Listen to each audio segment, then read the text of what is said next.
ఒక నేమ్ కాకుండా ఒక హిందీ ఇన్ఫ్లుయెన్సర్ స్టాక్ మార్కెట్లో క్వీన్ అని తను చెప్తూ పర్లేదు మీరు చెప్పకు, నేను చెప్తాను. అశ్మితా పటేల్ చెప్పండి. చెప్తూ ఆల్మోస్ట్ తన కోర్సెస్ ద్వారా ఇన్కమ్ 106 crores దగ్గరగా.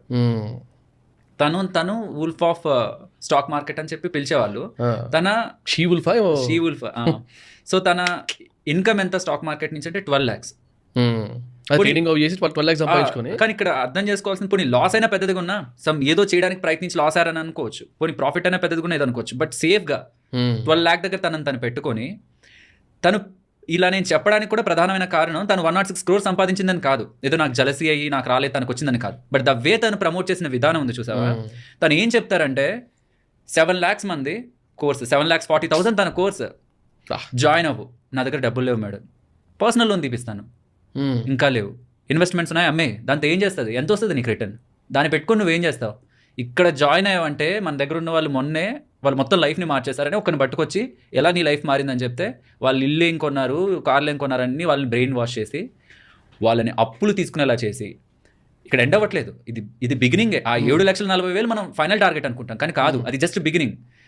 ఆ కోర్సులోకి రప్పించడానికి ఏమేం చేయాలో అన్నీ చేసి, ఇంకేమీ లేకపోతున్నా నీ లైఫ్ ఇది కాకపోతే ఇంకెక్కడికి వెళ్ళదని చెప్పి డిమోటివేట్ చేసి, మెంటలీ బాగా ప్రెషర్ చేసి, ఫైనలీ వాళ్ళని లోపలికి లాగి ఇక్కడితో వదిలేయాలా, పోనీ వాళ్ళ అల్టిమేట్ టార్గెట్ ఆ 7,40,000 వదిలేయాలా, లేదు, వాళ్ళతో వాళ్ళ అండర్లో ఉండే డీమ్యాట్ అకౌంట్ ఒకటి ఓపెన్ చేయించి, మినిమం దాంట్లో 10 lakhs ఉండాలి, లేకపోతే ఇంత ఉండాలి అమౌంట్ అని పెట్టించి, వాడికి ఉన్నా లేకపోయినా టిప్స్ ఇచ్చి డైలీ ట్రేడ్ వాళ్ళ గ్రూప్లో పెట్టి, ఇప్పుడు హెన్స్ని మనం ఒక ఫామ్లో పెట్టి వాటిని ఎగ్స్ ఎలా మనం తీయాలని చూస్తామో అలా వీళ్ళందరినీ ఒక దగ్గర పెట్టి నా దగ్గరే అకౌంట్ ఓపెన్ చేయాలి. సో కోర్స్ ద్వారా డబ్బులు, టిప్స్కి డబ్బులు, దానికి టిప్స్ ఇస్తున్న దానికి డబ్బులు, ఆ టిప్స్ని ట్రేడ్ చేయాలంటే కూడా వీళ్ళ అకౌంటే. సో దీని ద్వారా ఏదైతే తన ఇన్కమ్ని ఎర్న్ చేశారో అది ఎప్పుడైతే బయటకు వచ్చిందో అది పెద్ద డిస్కషన్ అయింది.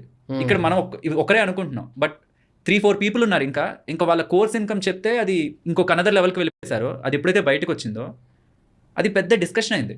ఇక్కడ మనం ఒకరే అనుకుంటున్నాం, బట్ 3-4 people ఉన్నారు ఇంకా వాళ్ళ కోర్స్ ఇన్కమ్ చెప్తే అది ఇంకొక అనదర్ లెవెల్కి వెళ్ళిపోతుంది.